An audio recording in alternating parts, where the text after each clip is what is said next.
Soyez toutes et tous les bienvenus sur Entre là, le podcast qui utilise les liens pour réconcilier les humains avec les vivants, en eux, autour d'eux. Si les ressources terrestres sont limitées, il existe cependant des espaces sans limite. Une immensité à portée de cœur et de main. L'infinie richesse est dans nos liens. C'est cette richesse-là, cette immensité-là que j'ai envie de révéler et de partager avec vous.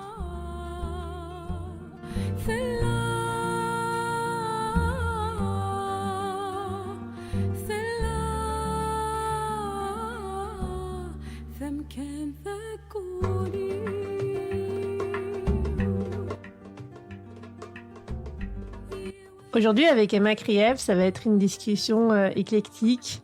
On va parler d'être une femme artiste, comment est-ce qu'on devient artiste, de qu'est-ce qu'on fait avec son hypersensibilité quand on vient de multiples cultures, quand on choisit de vivre dedans et avec de multiples cultures. Un millimélo de tout ça qui est notre vie à tous, qui est la vie en général, qui est la vie qui nous nourrit, qui nous habite et qui nous fait tous grandir. Chère auditrice, cher auditeur, j'espère que cet épisode te plaira. Je te souhaite une très très bonne écoute. À bientôt, entre là.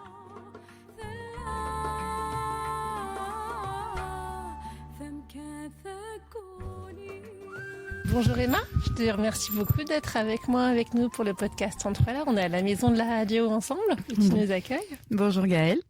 On va parler ensemble de plein de choses. On ne sait pas encore exactement quoi, mais on va voir tout ce qui vient. D'hypersensibilité, de cultures différentes, de comment est-ce que on rassemble plein de goûts, plein de gens, plein de métiers. Comment est-ce que tu arrives aussi à être une artiste dans le monde d'aujourd'hui. J'ai eu le plaisir de te rencontrer lors de ton spectacle samedi dernier. J'étais venue avec ma fille. On a adoré toutes les deux. C'était chouette. Alors ça fait plaisir. On était touchés. Il y avait une belle histoire. Tout ça mis en musique, en chanson. Et puis le fait de savoir que la musique avait été composée avec ton compagnon, c'est chouette aussi. Enfin, ça donnait de la consistance et de la profondeur en plus. Et puis c'était à la fois très drôle et plein de profondeur derrière. Et c'est chouette d'arriver à mixer les deux. Oh, c'est joli, mais dis donc, j'ai bien fait de venir. Plein de compliments. Merci beaucoup. Déjà, merci d'être venu samedi dernier, d'avoir fait le déplacement, d'avoir été attentif, d'être resté jusqu'au bout aussi, ça fait plaisir. Et merci pour ce retour. Ah bon, ça me rassure, ça va. Non, merci pour ce retour. Écoute, ça me touche toujours, moi, de savoir que ce que je fais arrive à bonne destination, c'est-à-dire dans le cœur de certaines personnes. Est-ce que tu veux présenter un peu rapidement, d'une manière qui te convient, juste qu'on fasse un peu tous connaissance, parce que peut-être que tout le monde ne te connaîtra pas. Alors moi, je m'appelle Emma Krief. Je suis une enfant de la scène. Par la force des choses, en fait, j'ai toujours fait de l'art. Enfin, j'ai commencé avec le piano très petite. Ça, je le raconte un peu dans mon spectacle, mais je rêvais d'être danseuse, sauf qu'à cause d'un petit problème de hanche, je pouvais pas faire de sport jusqu'à 18 ans. Donc, je me suis mise au piano très, très, très, très jeune, à 8 ans. Et puis, j'ai eu envie de chanter, mais j'étais trop timide. Donc, j'ai attendu peut-être 20 ans pour commencer à prendre des cours de gospel. Et ensuite, je me suis formée. J'ai pu danser juste après ça. Donc, j'ai pu faire de la danse, mais très tard. Et j'ai fini par me former à la comédie. Et toute ma vie, j'ai toujours, en même temps que tout ça, j'ai toujours écrit. Donc, j'ai évolué dans un monde artistique un peu depuis toujours. Mais dans une famille qui n'était pas particulièrement. Pas du tout même, mais qui aurait voulu l'être. Alors un peu, je sais pas si c'est un peu par procuration ou je sais pas comment on appelle ça, mais ma mère aurait voulu être comédienne et mon père est guitariste, mais il n'est pas guitariste professionnel. C'est un excellent guitariste, mais il n'en fait pas son métier. Et finalement, je sais pas si c'est l'inconscient qui a fait que moi je rattrape un peu tout ça au vol et que j'arrive à mélanger aujourd'hui un peu ces moyens d'expression à la fois différents et complémentaires finalement. Oui, de musique, de prise de parole. Oui, parce que c'est quand même assez rare. En général, les gens qui font du sketch ou du show, ils mélangent pas la musique avec, c'est un peu l'un ou l'autre. Alors oui, là, ça c'est la particularité de ce spectacle où effectivement je chante des chansons pour certaines assez mélancoliques, et à côté de ça, je me permets de faire quelques vannes et de mettre de l'humour dans un spectacle qui est censé être plutôt sensible à la base. Donc ça c'est une forme peut-être d'originalité, mais on va dire que c'est juste moi-même finalement. C'est-à-dire que et je crois qu'on est un peu tous pareils. On n'est pas que triste tout le temps, on n'est pas que drôle tout le temps, on n'est pas que profond. Parfois on est léger, parfois on est plus profond. Et c'est ce que j'ai voulu faire un petit peu dans ce spectacle. J'ai voulu raconter une histoire de vie, mais aussi normale qu'anormale. C'est-à-dire que montrer un petit peu le relief qu'il peut y avoir dans une personnalité. C'est-à-dire qu'en une personnalité, on peut avoir plusieurs personnalités, plusieurs sensibilités. Et oui, en effet, ce que les gens relèvent souvent, c'est qu'il y a de l'humour dans la tristesse, de la tristesse dans l'humour, un peu les deux. Oui, c'est ce qui permet aussi de passer plus facilement de l'un à l'autre. Et puis l'humour, tu vois, c'est vraiment ça. Je pense que l'un nous sort de l'autre, surtout. Ouais. C'est-à-dire que l'humour nous permet, et ça c'est vrai pour tout, et je crois que c'est vrai pour tous les artistes, et d'autant plus les humoristes. Moi, je suis pas spécialement humoriste, mais l'humour dans la vie nous guérit de la tristesse. La musique nous guérit peut-être de nos doutes, aussi de la tristesse de temps en temps. Mais alors l'humour, je pense que c'est le meilleur médicament qui existe au monde pour tout, pour les problèmes d'âme, les problèmes même physiques. Et bon, après, ça c'est un petit peu vrai pour l'art en général, mais enfin l'humour, on peut dire que l'humour et la musique sont mes deux médicaments préférés et les plus efficaces que je connaisse. Sans effet secondaire. Sans effet secondaire. Quoique, ça dépend. Il y a quoi comme effet secondaire? Ça peut, les effets secondaires, c'est pas par rapport à nous-mêmes, mais par rapport aux autres parfois. C'est-à-dire de rire de situations qui peuvent paraître un petit peu douloureuses. Ça peut être perturbant pour l'autre en face. Voilà, je pense hier, j'ai une anecdote par rapport à mon fils qui était très triste parce que il me disait que j'étais trop dans mon téléphone. Il m'a envoyé une lettre pour me dire: maman, tu es trop dans ton téléphone. Ça me blesse. Et il me l'a écrit, ça, sur un petit avion en papier. Et en fait, j'ai pas pu m'empêcher de rire parce que il a quand même 6 ans, donc c'était drôle, mais du coup, ça l'a blessé encore plus. Et donc, parfois, voilà, ça oui, fait... il a pas être pris au sérieux. Voilà, c'est ça, de pas être... Donc, parfois, et c'est vrai que quand on arrive à avoir un certain second degré sur la vie, ça peut être, par certaines personnes, un peu mal pris parfois. Oui, on peut rire de tout, mais pas avec tout le monde, c'est ça qu'on dit. Oui, ça c'est l'expression. Je trouve ça c'est vrai. Et peut-être pas avec n'importe qui et pas à n'importe quel moment non plus. C'est vrai qu'il y a des moments propices ou pas. Et puis en même temps, ça nous permet de tenir aussi, de rire.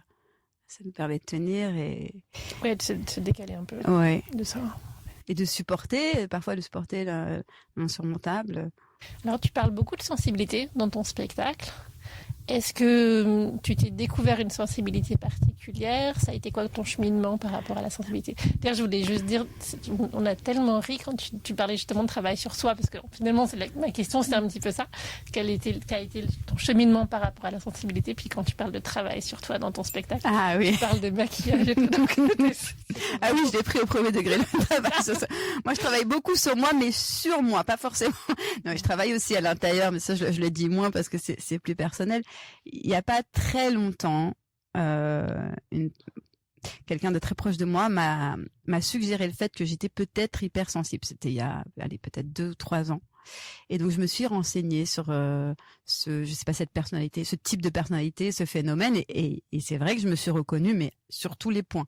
Donc j'ai découvert il y a 2-3 ans que j'étais hypersensible, et ça m'a tellement rassurée parce que finalement ça m'a permis d'une part de déculpabiliser de certaines de mes attitudes qui pourraient paraître extrêmes parfois. Ça m'a permis de comprendre pourquoi j'avais l'air de vivre les choses de manière toujours exacerbée, exagérée. Et donc de me calmer par rapport à moi-même et de me dire... En fait, c'est toujours important de mettre les mots, ça je pense que les psys savent bien le faire, mettre les mots sur les choses qui nous touche. Et quand on a mis ce mot-là sur moi, hypersensible, d'un seul coup, waouh, mon monde a changé. Je me suis dit, mais ok, je suis pas si bizarre que ça.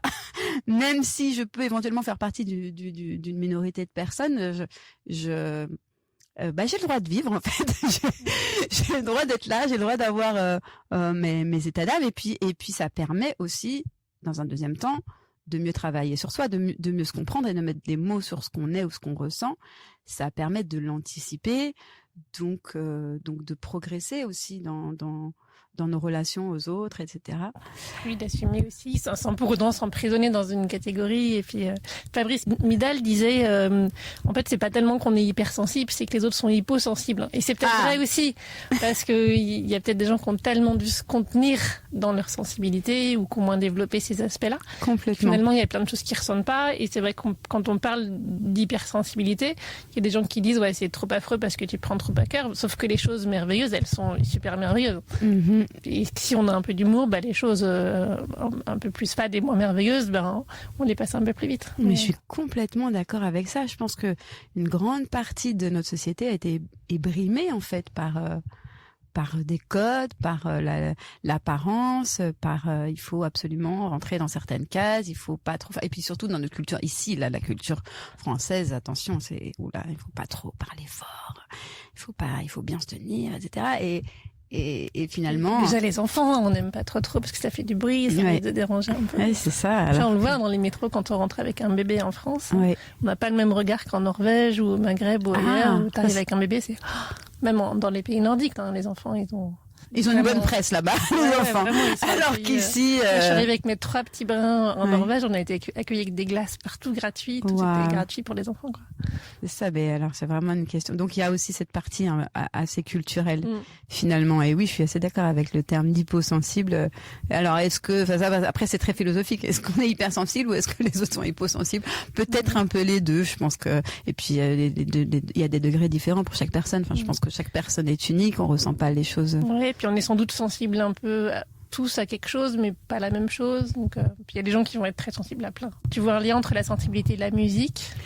En apprenant que j'étais hypersensible, j'ai compris pourquoi j'étais autant attirée par l'art, par la musique, et pourquoi j'en avais surtout un besoin vital finalement.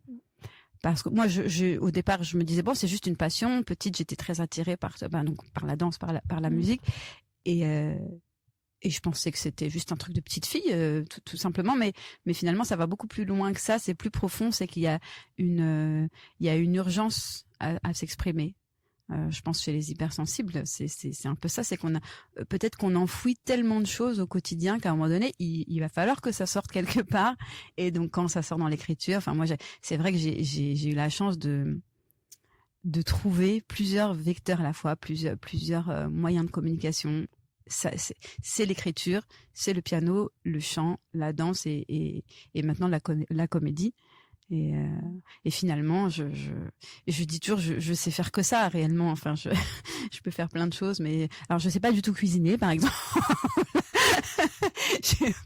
Mais j'aimerais bien apprendre. Mais l'art, ce qui est créer des mondes parallèles, inventer et retranscrire les émotions, c'est ce que j'ai l'impression de faire de mieux. Oui, c'est vrai qu'il y a eu cette période où on a dit que l'art n'était pas essentiel, que tout ça c'était secondaire, et je pense que c'est pas vrai. C'est vraiment vital. Alors oui, après ça dépend pour qui. Je pense qu'il y a des gens qui s'en passent très bien, des gens peut-être très rationnels qui arrivent à vivre sans. Il y a des gens qui n'aiment. Il y a même des gens qui n'aiment pas la musique. Ça existe. Vraiment aucune. Ouais, il y a des gens. Oui, je connais des gens. Alors, je connais des gens qui n'ont pas le droit. Bon, voilà, dans certaines cultures, on n'a pas le droit d'écouter de certaines musiques, ou la plupart des musiques. Il existe des civilisations dans lesquelles, c'est pas la musique n'est pas forcément la bienvenue, alors que dans d'autres, elle est fondamentale. Nous, ça va, on est plutôt mesurés. Je crois que ici, en France, et dans notre culture, en règle générale. Mais oui, non, il y a des gens tout simplement qui n'aiment pas la musique, qui n'aiment pas ça, qui n'aiment pas spécialement le cinéma et donc qui en ont pas besoin. Mais je crois que ça reste une minorité de personnes qu'on a tous à un moment donné. Je crois que les artistes, leur mission, c'est un peu d'être un miroir. Un miroir pour certaines personnes par rapport à ce qu'ils font, par rapport à leur sensibilité. Et moi, je parle en tant que public, par exemple, je vais retrouver des artistes qui me parlent parce que je vais me reconnaître en eux et que heureusement qu'ils racontent leurs histoires en chansons ou dans des scénarios parce que ça va me rassurer et je vais me dire je ne suis pas toute seule. Oui, il y a le fait d'être pas seul, il y a le fait parfois de transmuter aussi des choses, de les transformer, de les intégrer différemment. Oui, c'est vrai. et de les embellir finalement, comme je disais tout à l'heure, embellir la tristesse à travers une chanson, embellir n'importe quelle souffrance, ou l'apaiser. Ça peut être l'embellir ou l'apaiser. Il y avait une hypothèse, alors qui n'est pas du tout scientifique.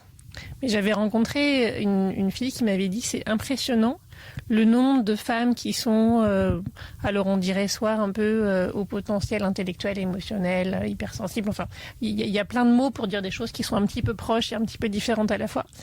Et elles sont presque toutes avec des conjoints qui sont d'autres cultures.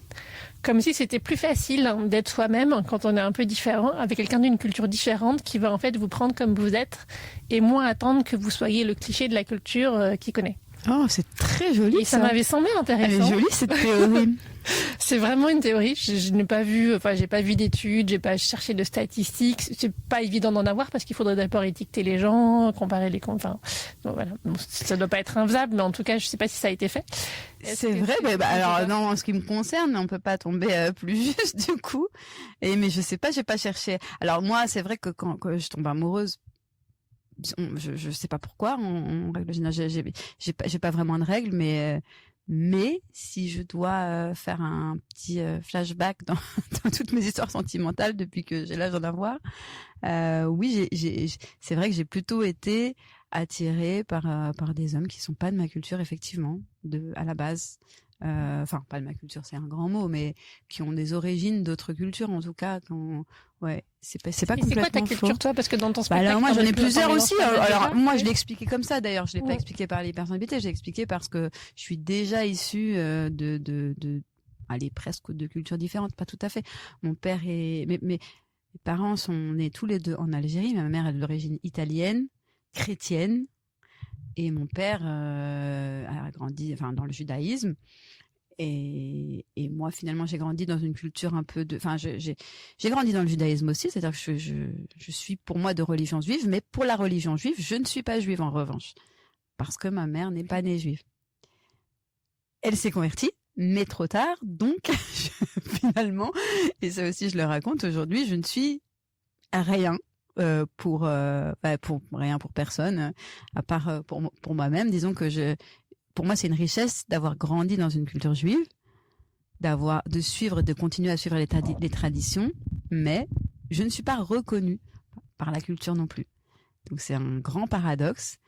Et c'est peut-être aussi ce qui explique que je vais chercher des gens qui n'ont pas forcément ni ma religion, ni mes origines, et que c'est peut-être comme ça que ça s'explique, je sais pas. Mais après, l'amour, je pense que c'est beaucoup plus complexe que ça. Oui, c'est encore un autre truc. Ouais, c'est tellement... Oui, parce que la culture, en général, elle inclut ceux qui la suivent, et puis elle exclut un peu les autres.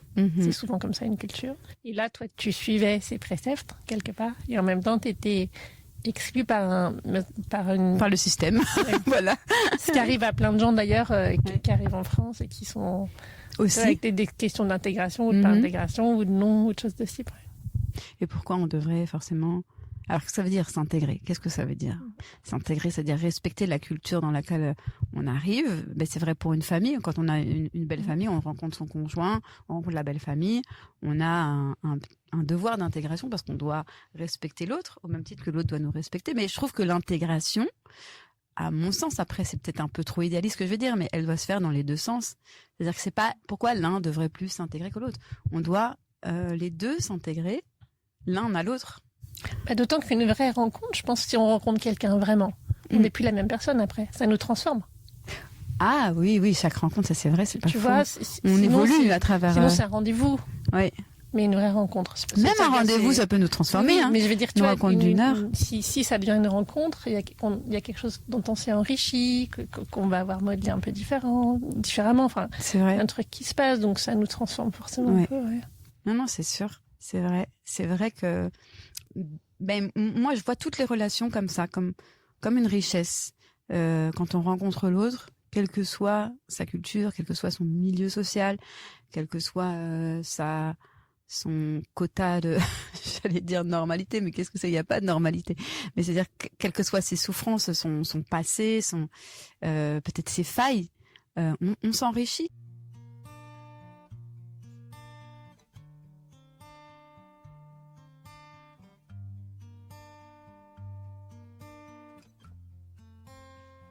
J'ai perdu mon sommeil. Je ne veux plus de mes nuits. Qu'on me rende le soleil qui sublimait ma vie. Je me sens toucher le ciel quand je danse avec lui. J'attends depuis que le monde est monde. Je t'attends depuis si longtemps, j'aimerais tellement entrer dans la ronde. Je t'attends depuis trop longtemps, je me dis sûrement qu'aujourd'hui tu ne viendras pas. Ba-da-ba-ba, ba-da-ba-ba, ba-da-ba, aujourd'hui tu ne viendras pas.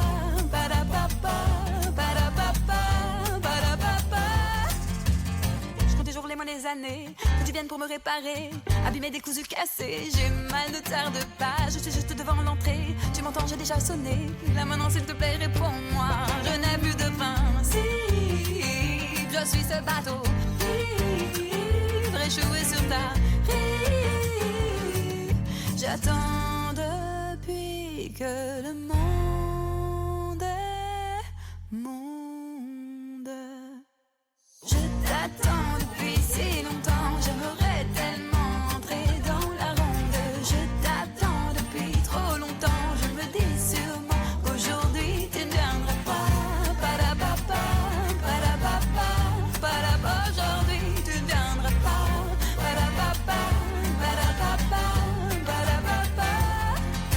Je t'attends depuis si longtemps, j'aimerais tellement entrer dans ta ronde. Je t'attends depuis trop longtemps, je me dis sûrement qu'un beau jour tu reviendras.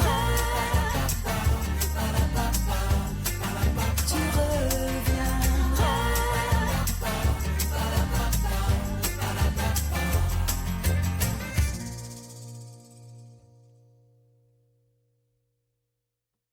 Moi, tous les jours, je dis, mon fils de 6 ans, il m'apprend des choses, il me guide finalement. Donc, un petit de 6 ans peut enrichir un adulte et inversement. Sur quoi, par exemple, tu veux nous donner des exemples qui vont... En fait, il me fait... Déjà, le fait de son arrivée, ça m'a enrichi. Parce que dès qu'il est arrivé, je pense que j'ai été très apaisée. Moi, j'étais très, très, très colérique, très, très impulsif, etc. Et puis, le fait d'avoir un enfant avec cette responsabilité, je me suis apaisée. Donc, inconsciemment, déjà, il m'a fait grandir, sans le vouloir. Et puis, il a grandi. Et là, maintenant qu'il a des vraies conversations, il a des réflexions sur la vie, des façons de voir les choses qui, moi, changent mon angle de vue aussi, changent ma perception. Parfois, il peut me dire... Allez, respire, maman, calme-toi. Il voit que je suis un petit peu stressée sur quelque chose. Mais non, mais c'est pas grave, ça, tu sais. Et puis là, d'un seul coup, il arrive à m'apaiser, il arrive à me guider. Et puis, à travers lui aussi, ses centres d'intérêt, il m'apprend des choses toutes bêtes. Enfin, même sur la musique, il m'a parlé. Moi, je connaissais Travis Scott de nom. Il m'a fait découvrir Travis Scott, la musique de Travis Scott. Hein. C'est mon fils qui me l'a fait découvrir. C'est drôle, quand même. Et il est si petit, mais c'est déjà si... Et je pense que c'est vrai pour tous les enfants, hein. C'est pas mon fils en particulier, c'est-à-dire que... Oui, je pense qu'il nous observe beaucoup, il nous voit en fait, et donc il voit plein de trucs. Il y a une partie de mimétisme, puis il y a une partie où ils nous font aussi avancer. Moi, je crois... on voit pas forcément tous les choses de cette façon-là, mais moi, j'ai l'impression que nos enfants nous font grandir. Et sont là pour aller plus loin que là où nous, on est allés. En fait, c'est pas seulement l'histoire d'un prolongement, c'est l'histoire de parce qu'on fait, il y a cette transmission, donc on leur transmet nous notre parcours, notre culture, ce qu'on est, notre personnalité, et eux aussi nous transmettent quelque chose, et eux font avancer finalement, font avancer les choses, et dès petits, dès le plus jeune âge. C'est pour ça qu'il faut prendre soin d'eux. Ils n'arrivent pas vides. Enfin, je veux dire, ils arrivent avec c'est vrai. Une personnalité, mais j'ai toujours été étonnée quand les gens disent j'ai fait des enfants. Moi, si j'avais dû faire des enfants, il aurait manqué les 3/4 des pièces. Mais en fait, j'ai accueilli des enfants, tu vois, mais fait des enfants, on fait rien du tout. C'est intéressant parce que c'est très joli, oui, c'est vrai. Bon, et en fait, ils arrivent chacun. Toi, moi, j'ai 2 filles qui ont 1 an et demi d'écart, mais c'est vraiment pas les mêmes. Enfin, c'est 2 êtres. Et j'étais curieuse de me dire, mais qui ça va être, cette personne qui arrive? De quoi il aura besoin? Donc, peut-être c'est tessiture, sa vibration. C'est vrai. Si on parle un peu du multiculturel, avec ou sans la sensibilité, qu'est-ce que ça t'apporte dans ta vie tous les jours? Donc, toi, tu as un conjoint qui a peut-être vécu quand même en France, mais simplement. Oui, qui est en France, qui a grandi en France, mais qui est afro. Enfin, sa mère est guadeloupéenne et son père béninois. Et moi, de mon côté, ce que je disais tout à l'heure, ma mère est d'origine italienne et mon père, je pense qu'il doit avoir des origines aussi assez tunisiennes. Et alors, je me rends pas réellement compte de ce que ça m'apporte, mais en fait, j'aime la découverte, en fait. J'aime la découverte de l'autre, des cultures. J'aime le fait qu'on pense pas forcément toujours de la même manière. J'aime les histoires de chaque pays. En fait, ça me fascine tout simplement. Je pense que ça reste une richesse. Alors, j'ai pas conscience au quotidien de ce que ça m'apporte, mais je sais que ça me procure juste simplement du bien-être, d'être. C'est rigolo, effectivement, de voir toutes les traditions. L'autre jour, je parlais avec une de mes collaboratrices qui va se marier. Puis j'avais un bouquin sur plein d'idées de mariage que j'avais eu il y a 25 ans, que je lui ai donné. Et elle me disait que ça l'avait beaucoup amusé de voir toutes les traditions régionales autour du mariage. Il y a plein de trucs qui sont des superstitions, mais pas que, qui sont des choses qui avaient sans doute du sens, puis qu'on a un peu perdu. Et c'est vrai qu'il y a plein de manières d'être au monde différentes. Et l'humain a sans doute pas mal exploré ça. Donc c'est assez chouette de se dire, mais en fait on fait ça comme ça ici, mais il y a 1000 autres manières de faire ça. Il y a par exemple, il y a des cultures, on est très accro en France sur le coucher des enfants. Il y a des tas de cultures où on ne couche pas les enfants. Ils s'endorment quand ils s'endorment, et c'est pas un problème. Enfin, tu vois, non, mais c'est parce que ça nous arrange, le coucher des enfants. C'est qu'à un moment donné, à 8h, on a envie d'être tranquille pour regarder le film. Et c'est quand même rigolo de se dire que, bah oui, on se prend la tête d'une manière hallucinante là-dessus, et que je sais pas qui a raison, qui a tort, mais personne, tu vois. Et puis, il y a je crois que c'est en Corée où les enfants dorment avec leurs parents jusqu'à 7 ans. Parce qu'on nous culpabilise beaucoup sur l'enfant qui dort dans le lit de ses parents trop longtemps. C'est parce qu'on aime beaucoup Freud en France, pas trop ailleurs. C'est parce que on aime beaucoup Freud en France. Ah oui, voilà. Ah oui, c'est ça, c'est par rapport à Freud, ok. Non, mais il y a beaucoup moins marché dans d'autres pays. Oui, c'est ça. Non, mais il y a des cultures où l'enfant il dort avec ses parents jusqu'à 7 ans parce qu'effectivement, quand on est petit, on a peur de dormir tout seul et sans doute d'ailleurs avant, quand on était dans des grottes, on mettait pas l'enfant tout seul dans sa grotte parce que ça ne l'aurait pas survécu. Aussi. Tu vois, c'était. Oui, quand on nous dit, je sais plus quel pédopsychiatre disait, mais les enfants n'ont jamais dormi avec leurs parents, c'est pas ce que ça va donner. En fait, dans 90% des pays du monde, enfin, je sais pas le pourcentage, je suis pas sûre, hein, mais tu vois, ils dorment avec juste parce qu'ils n'ont pas de la place, parce que aussi, aussi tout simplement. Donc on sait ce que ça donne des humains qui sont tous complexes et plus ou moins déjantés, mais est-ce que ça a un rapport avec ça? Pas sûr. Non, mais je pense qu'il faut que chacun, encore une fois, on est tous différents et chacun doit vraiment lâcher prise avec ça. Il y a pas d'obligation. Je crois que c'est toujours une question de ressenti, la manière d'élever les enfants. Enfin, à partir du moment, je pense que la limite, ça reste bien sûr la violence, c'est-à-dire qu'à partir du moment où on est respectueux avec son enfant. Déjà, quand on respecte son enfant nous respecte. Donc, c'est pas dans l'autre sens, d'après moi.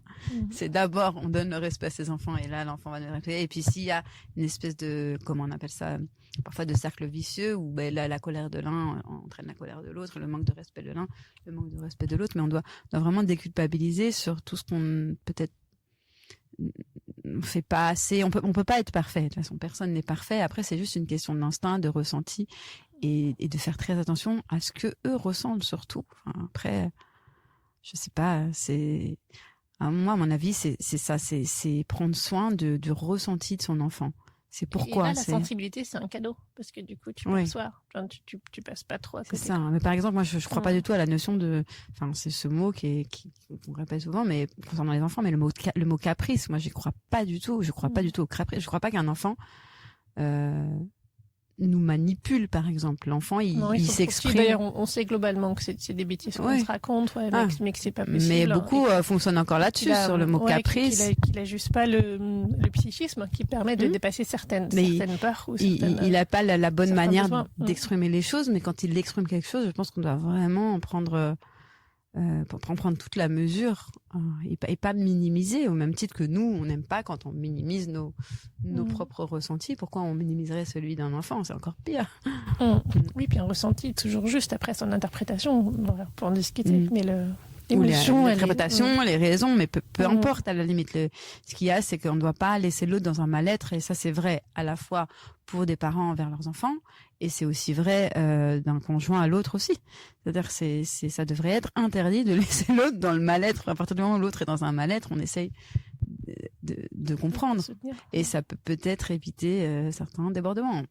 Ou pas, quand on a affaire à des cas extrêmes, mais bon, je pense que c'est pas la majorité des cas. Moi, j'ai trouvé, en tout cas, pour avoir vécu aussi dans une famille multiculturelle, enfin, créer une famille multiculturelle aussi, ça nous donnait beaucoup de liberté, parce que, en fait, on pouvait beaucoup plus facilement, d'une part, remettre en cause des manières de faire, parce que, tiens, toi, tu faisais comment, nous, on faisait comment, tiens, comment est-ce qu'on a envie de faire ensemble? Puis, même vis-à-vis de nos familles, c'était, nous, on n'est ni l'un ni l'autre, donc on va faire comme on veut.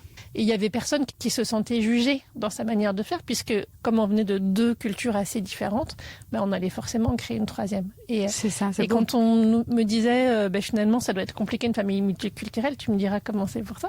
Je disais, on a toujours des cultures différentes, même si on a grandi dans le même village. En fait, chaque famille crée sa propre culture, puis chaque personne crée un peu sa propre culture, parce qu'on va garder chacun des trucs qui nous ont plu, des trucs qui n'ont pas plu. Et c'est une amie qui s'était intéressée beaucoup aux cultures qui me disait ça. En fait, on a chacun notre culture aussi. Enfin, en fait, les cultures, c'est des poupées russes, quoi.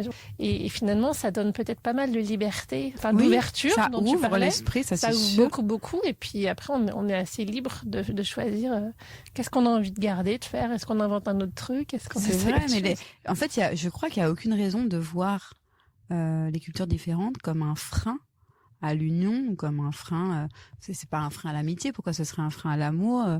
Enfin, déjà c'est le contraire à mon sens. Et c'est jamais la culture le problème. Le problème, c'est le manque de communication ou le manque d'empathie. Et ça, c'est absolument pas culturel. Un humain, à la base, moi, je pars du principe qu'on a tous la même base. C'est-à-dire qu'on a une base de besoin d'écoute, enfin, de besoin de s'exprimer, aussi besoin d'écouter, d'appréhender et de réagir en fonction, mais dans la bienveillance. Et ça, c'est pas du tout. Enfin, la bienveillance, elle est pas du tout liée à la culture. Elle est liée à l'humain pur et dur. Ouais, c'est pour ça que j'aime bien dire, voilà, moi, cette expression assez banale, mais je dis toujours, je suis citoyenne du monde, parce que avant tout, avant d'avoir, j'ai mes origines, je suis fière de mes différentes cultures, je les adore, j'adore les spaghettis, mais au-delà de ça, je suis d'abord humaine et je vais me sentir concernée et touchée par tout ce qui peut arriver à un autre être humain, tout simplement. Et là, on retouche un peu la sensibilité. Ouais. Et alors, est-ce qu'on parle maintenant de ta vie d'artiste? Comment tu as pu devenir artiste? Comment ça se passe? Comment tu te fais connaître aujourd'hui? Alors, j'ai un parcours qui est assez chaotique et atypique, je dirais plutôt. Allez, on va dire atypique, c'est-à-dire que moi, j'ai toujours voulu être sur scène, mais j'ai pas osé pendant très très tard en fait. J'ai commencé très tard à monter sur scène. J'ai commencé réellement il y a peut-être il y a 10 ans avec un premier spectacle pour le Festival d'Avignon. J'avais créé un concept de spectacle. J'interprétais des chansons des grandes actrices au cinéma. Et de là, j'ai vraiment eu ce besoin de me professionnaliser sur scène. Mais je crois que ça vient même pas de là. C'est le fait d'avoir essayé une première expérience, tu dis, voilà. Tiens, là ça va pas. Ouais, c'est ça. Et je me suis dit non, mais à partir du moment où je suis montée sur scène, où j'ai mis un pied sur scène, j'ai su que c'était complètement addictif et que je pourrais plus, je pense, plus m'en passer. Oui, c'est ça. Et t'avais osé, en fait, t'as pas manqué d'audace. J'ai osé. Je suis allée au bout. Mais ce qui m'a déclenché, je crois, juste avant ça, c'est vrai que j'avais fait les rencontres d'Astafor avec Francis Cabrel. C'est un séminaire d'auteurs-compositeurs qui se réunissent, parfois sont professionnels ou semi-professionnels, qui écrivent des chansons. Donc c'est un séminaire d'auteurs de chansons, une petite fabrique de chansons. Et quand j'ai fait ce séminaire, à la fin de ce séminaire, donc l'idée c'était d'écrire des chansons à plusieurs, On était une dizaine d'élèves et puis on se mettait par groupe de 2 ou 3 pour écrire des chansons. Et à la fin, on faisait une scène devant 600 personnes. Et je crois que ça c'est ma première grande scène officielle, c'est celle-là. Avant, je faisais un peu de piano-bar, etc. Mais là, c'était ma première grosse scène. Et là, je crois que ça a été ça mon déclic. C'était suite à mes premières chansons écrites aux côtés de Francis Cabrel. Donc ça a été le déclic. Et suite à ça, j'ai monté le festival. Je crois quelques mois plus tard, j'ai monté le spectacle pour le festival d'Avignon de l'année suivante. J'avais déjà une petite formation de comédienne, mais disons que je l'ai un peu confirmée. C'est-à-dire, j'ai fait d'autres écoles. Et en fait, j'ai fait que me former jusqu'à aujourd'hui. Je continue. De toute façon, je pense qu'on n'a jamais fini d'apprendre dans n'importe quel domaine, mais dans l'art, c'est encore plus vrai. Donc, j'ai fait pas mal de formations. Toujours avec c'est vraiment ce besoin de me professionnaliser. Et la particularité, c'est que j'ai jamais osé contacter des producteurs ou proposer ce que je faisais dans des milieux professionnels. Donc, j'ai créé mes propres projets. Et en fait, j'ai toujours monté mes propres spectacles. Je faisais il y a quelques années. Donc, avant même d'avoir rencontré mon conjoint, j'avais un spectacle sur Whitney Houston, pareil, que j'ai monté toute seule et j'ai toujours fait tout un petit peu toute seule et j'ai créé comme ça une petite communauté qui est pas qui est à la hauteur de ce que je peux faire sans la grosse machine derrière d'une grosse société de production. Donc c'est vrai que je me suis toujours, pour l'instant, jusqu'à présent, après ça peut changer, mais je me suis toujours autoproduite. Je me suis débrouillée pour être sur scène, pour écrire mes chansons, pour écrire, pour développer mes idées. Et la chance aussi que j'ai à côté de ça, enfin la chance, c'est une chance que j'ai créée, je pense, mais j'ai toujours travaillé en parallèle dans un milieu, allez, on pourrait dire artistique, c'est-à-dire dans les milieux des médias, pour la télévision par exemple. J'étais journaliste musicale, donc je travaillais sur les parcours des grands artistes. J'aime bien dire souvent, j'étais la spécialiste des chanteurs morts de la chanson française. Donc je racontais la vie de Dalida, de Brassens, Ferret, etc. Et ça m'a beaucoup nourrie et ça m'a aussi beaucoup confirmé que de mon côté j'étais au bon endroit en continuant d'écrire et de monter sur scène.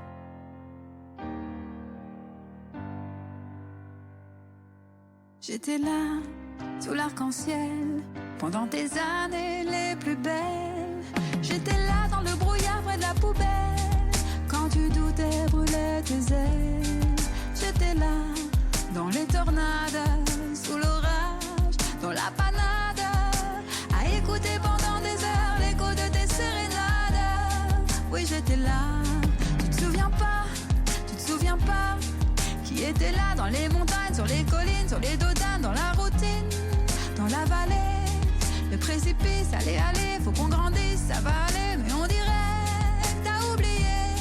Tu te souviens pas, t'étais là, sous la fontaine, à éponger l'eau de mes peines, toujours là dans l'ombre mais jamais au soleil, le tonnerre gronde sur mon sommeil, un réveil soudain me bouscule, ta colère sûre, bien je recule, un volcan jaillit de ton cœur, nos souvenirs volent et brûlent. On était là, tu te souviens pas, qui était là dans la montagne, sur les collines, sur les dodanes, dans la routine, dans la vallée, le précipice, allez, faut qu'on grandisse, ça va aller, mais on dirait t'as oublié.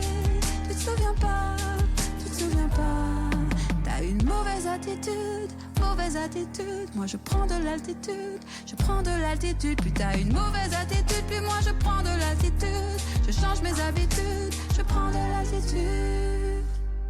J'étais là jusqu'au jour où j'ai lu en toi, comme au lendemain d'une gueule de bois. J'ouvre les yeux, ton cœur est froid, je t'annonce que je ne suis plus là.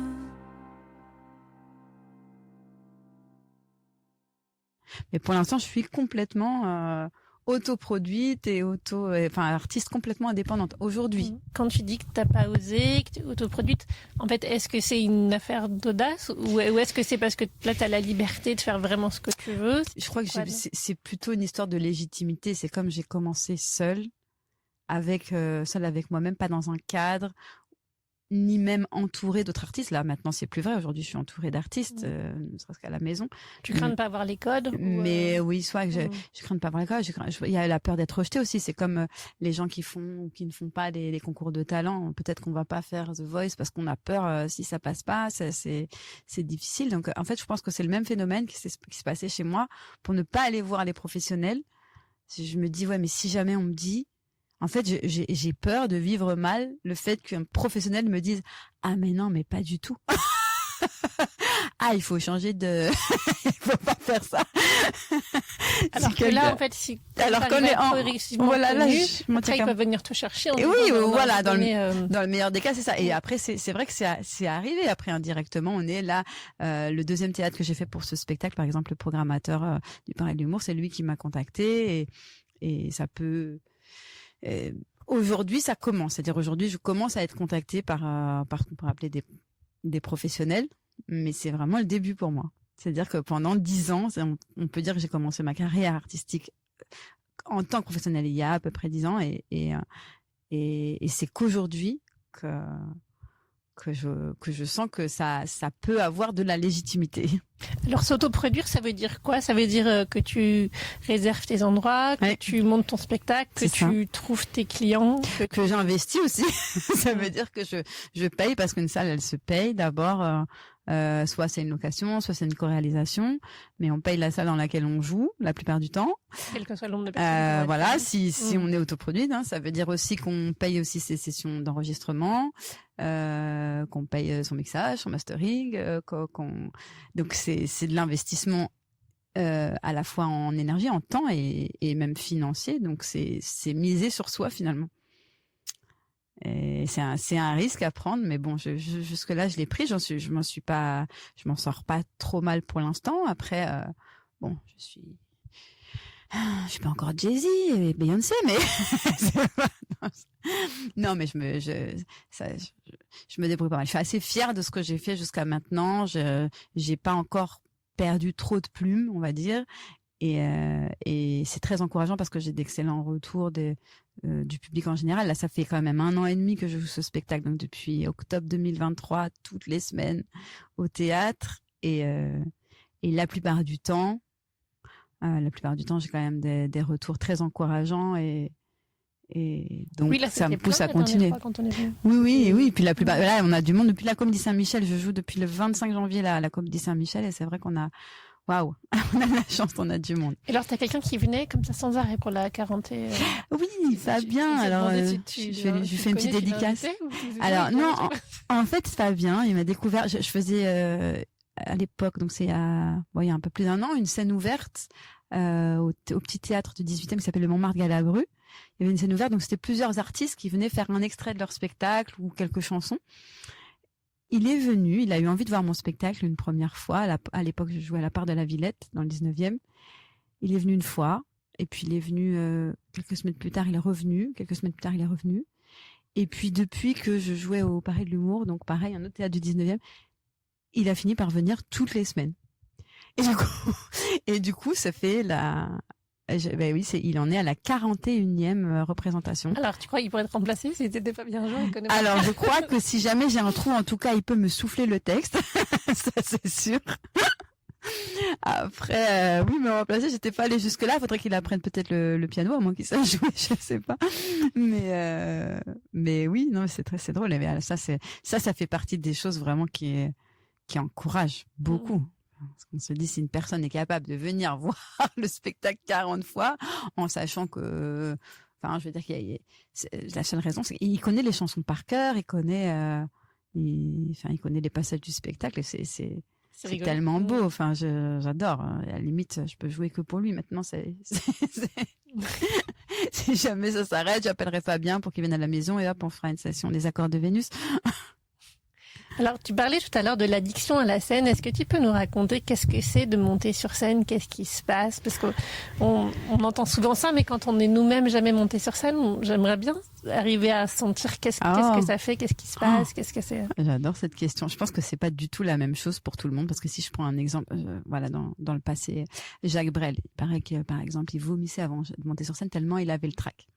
Mais moi, je pense à mon niveau à moi.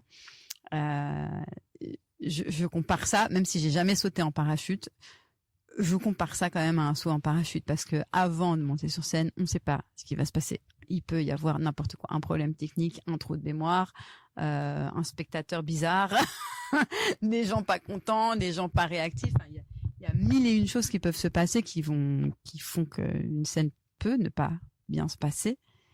C'est tellement aléatoire, donc il y a ce phénomène de trac. Je pense qu'on a presque tous, parce qu'il y a des gens qui l'ont plus. Moi, j'ai toujours le trac. Donc j'ai cette sensation d'être dans l'avion et bon, je vais sauter. J'ai pas le choix, donc je dois y aller parce qu'on m'attend. Donc j'ai pas le choix, donc j'ai cette sensation d'un peu sauter dans le vide. Une fois que j'y suis, je plane. Donc c'est pour ça que le saut en parachute, je trouve que c'est une très bonne comparaison.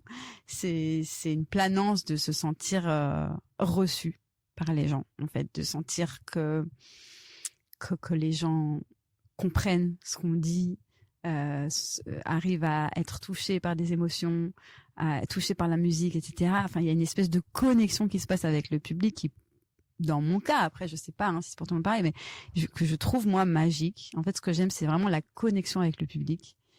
C'est pas me sentir seule, quoi. D'un seul coup, on est là, donc ça donne, c'est génial. Quand on y est, c'est magnifique. Après, il peut y avoir un peu de stress de temps en temps. Si on voit la tête de quelqu'un au premier rang qui est un petit peu comme ça, les gens peuvent être un peu, je sais pas, ils peuvent faire un visage un peu sceptique. On dit, mais qu'est-ce qu'il a? Mais pourquoi?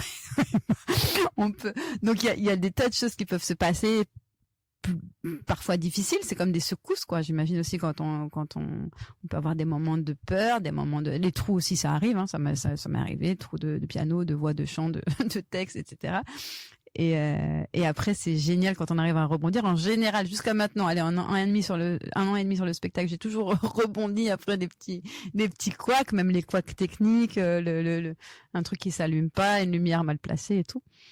Et après, quand on a terminé, on se dit, ah, mais c'est déjà fini.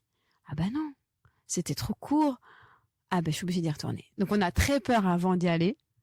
On est plutôt bien en y étant. Quand ça marche bien et que tout se passe bien, c'est extraordinaire.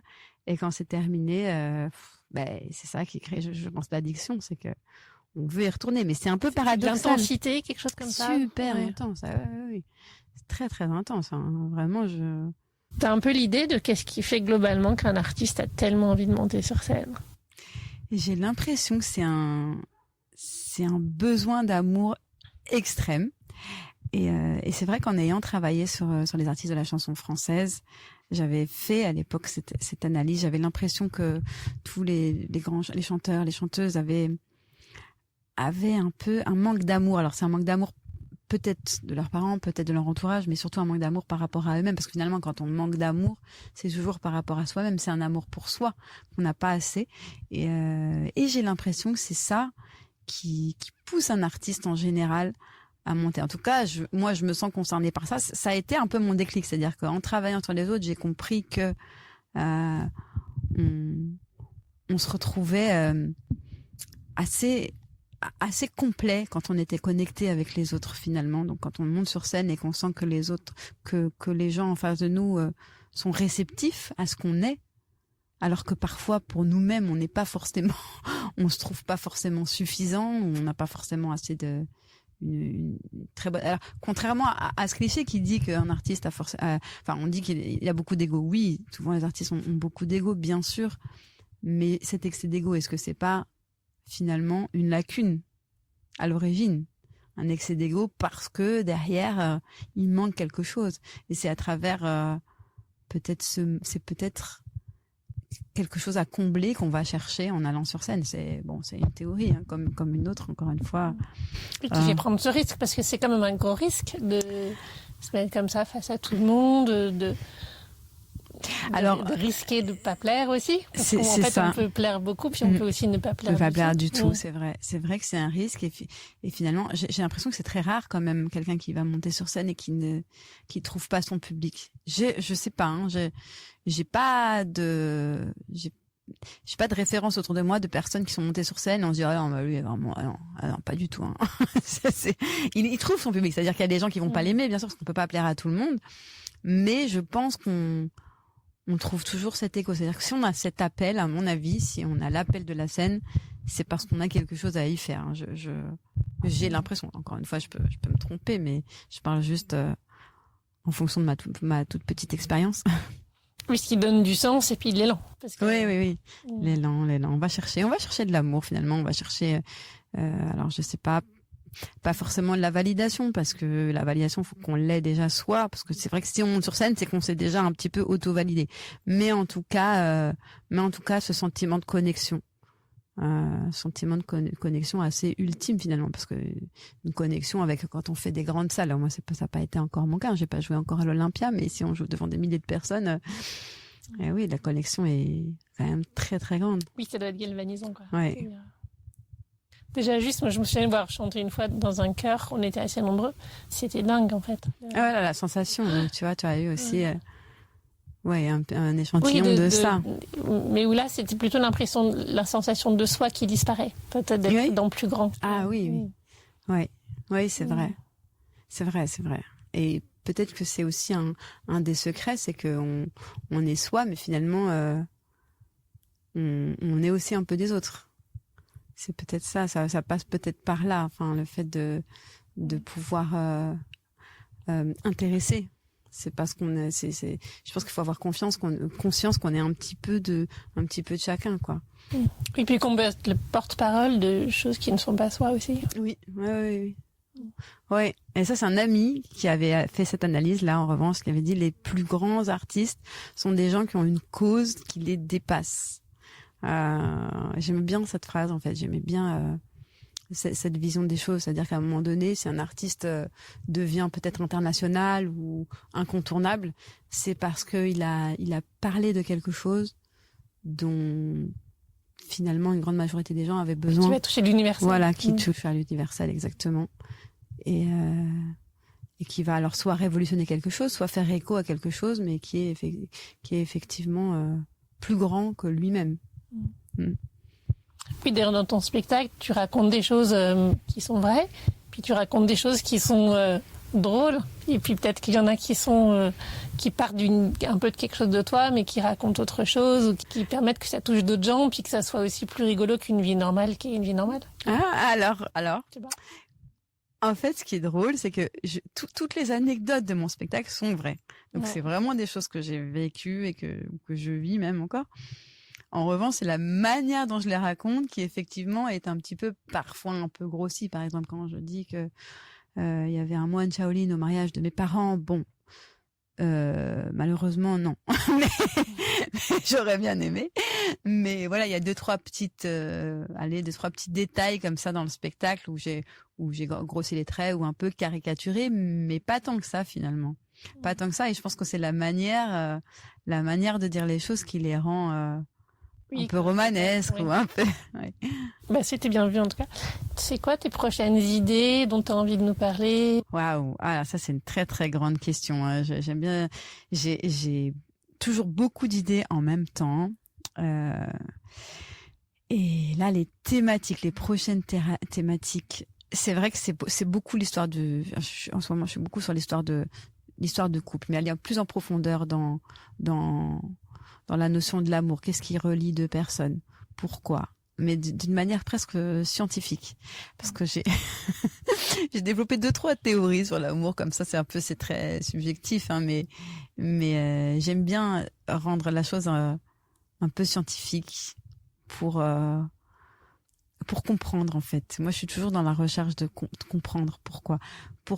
Et là, le thème en ce moment qui revient souvent et sur lequel j'ai envie d'écrire, c'est aussi les relations, mais les relations qui deviennent toxiques. Pourquoi elles deviennent toxiques? Qu'est-ce qui fait qu'une relation est toxique et pourquoi? Bon, il y a souvent, on parle d'une victime et d'un bourreau, mais finalement, le bourreau n'existe pas sans la victime.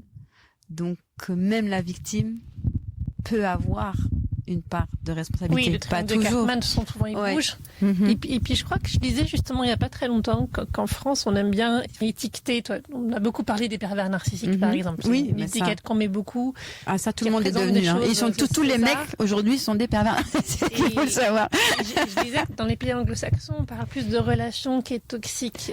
En fait, On s'axe sur la relation et pas sur et la pas personne. sur les personnes, parce Voilà, que finalement, c'est ça. peut-être que cette personne-là, dans un autre couple, elle aurait donné autre chose, Évidemment, qui aurait peut-être pas été mieux, mais ça aurait été différent. évidemment. Et simplement, ce qui fait que souvent une relation, elle est difficile à vivre, c'est que ça vient toucher chez chacun des partenaires des blessures d'enfants qui sont pas guéries. Exactement. Donc ça peut être des belles relations de guérison, mais il faut s'y atteler à deux. Et là, il faut mettre de la communication, du respect, énormément d'amour pour que ça soit vivable. Quoi. Tout Souvent, à ça fait. s'arrête tout de suite, mais... Et dans la plupart des cas, on peut évoluer, mais encore faut-il accepter ses failles. C'est ce qui est difficile quand on parle des pervers narcissiques, c'est que on dit que ce sont des gens qui n'arrivent pas à se remettre en question. Mais bon, je sais pas. Je sais pas. Est-ce qu'on n'a pas tous finalement le droit de grandir? Est-ce qu'on n'a pas tous une chance de pouvoir évoluer? Ça, j'ai vraiment pas la réponse. Hein, j'en sais rien. Mais en tout cas, si on est victime de ça, si on est victime d'une relation toxique, là, par contre, on a très clairement le choix ou de partir ou de poser ses limites. Et je trouve ça très intéressant, en fait. C'est vrai que ça, c'est un peu le sujet du moment, donc je sais pas. Je pense écrire autour de ça. Après, ça peut être complètement autre chose. Là, je te dis ça aujourd'hui, mais en tout cas, dans mes envies, c'est vrai que j'aimerais écrire pour la fiction maintenant. Enfin, là, je travaille, c'est vrai, sur un prochain spectacle. J'en dirai pas plus maintenant parce que j'en parle que quand c'est fait. Voilà. Mais après, j'aimerais beaucoup écrire pour de la fiction, de la série. Ouais, ça c'est mon prochain grand projet. Alors ça, par contre, ça va être plus compliqué de l'autoproduire. Du coup, là, il va bien falloir que j'arrive à affronter la peur des professionnels. Ouais, non, va falloir y aller là, parce que pour produire, je pourrais pas produire moi-même une série, je pense pas encore, ou quoique, qui sait. On sait pas ce qui peut se passer, mais voilà. Donc dans les prochains projets, et évidemment le deuxième album en cours de fabrication. Chouette. Avec des musiques que tu composes avec ton conjoint? Toujours. Et puis après, on a d'autres. Là, pareil, j'en parle pas tout de suite. On verra bientôt, mais on est sur plusieurs collaborations. Donc voilà. Non, ce qui est agréable dans ces métiers aussi, c'est ça, c'est d'arriver à mêler les univers, aller à la rencontre d'autres personnes qui sont pas forcément dans le même univers que nous. C'est un peu comme ce qu'on disait sur la mixité culturelle. J'imagine, je sais pas, qu'on doit vivre des moments de flow à plusieurs. Toi, quand quelqu'un a une idée, que ça fait germer quelque chose en l'autre, ah et oui, puis c'est d'un seul toujours coup, ça comme part ça. à toute vitesse, et qu'il y a un truc qui émerge qu'on n'imaginait pas avant. C'est vrai. Oui, c'est vrai que ça passe. Quand ça se passe bien avec les gens, c'est-à-dire qu'il faut être connecté. Parfois, on a une envie de bosser avec quelqu'un, puis on se rend compte qu'on n'a pas forcément pas les mêmes références. À la limite, ça, c'est pas grave, mais peut-être pas la même sensibilité. Je pense qu'il y a une histoire quand même de sensibilité commune qui est importante. C'est quand on a la même sensibilité, ça va très vite parce que l'un dit le début du mot et l'autre va le finir. Là, dans ce cas-là, ça marche bien pour les collaborations. Merci pour tout ça, Emma. On arrive peut-être à la fin de notre échange. Est-ce qu'il y a quelque chose dont on n'a pas encore parlé que tu voudrais dire? Trop de choses dont on n'a pas parlé. Je pense que si tu as encore 2 heures, là, on peut continuer. Non, mais je te remercie beaucoup. C'est très agréable cette conversation. Moi, encore une fois, j'adore l'échange. J'aime parler, donc je pense que c'est bien pour moi le podcast. On va en faire d'autres. Écoute, avec plaisir. Merci beaucoup. Je reviendrai, tu reviendras. Avec quand tu veux, avec grand plaisir. Merci beaucoup, Emma. À très bientôt.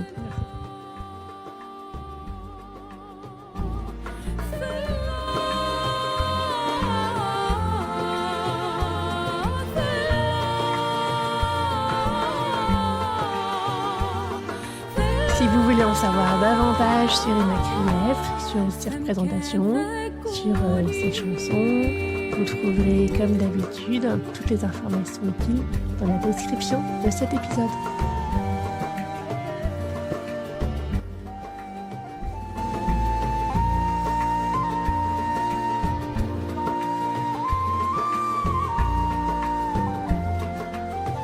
Ce podcast n'est pas seulement le mien, c'est aussi le vôtre, c'est le nôtre. Si vous voulez contribuer, intervenir, proposer, contactez-moi. Si vous avez aimé cet épisode, partagez-le autour de vous, mettez des étoiles pour le noter et abonnez-vous pour ne pas manquer les prochains. À très bientôt!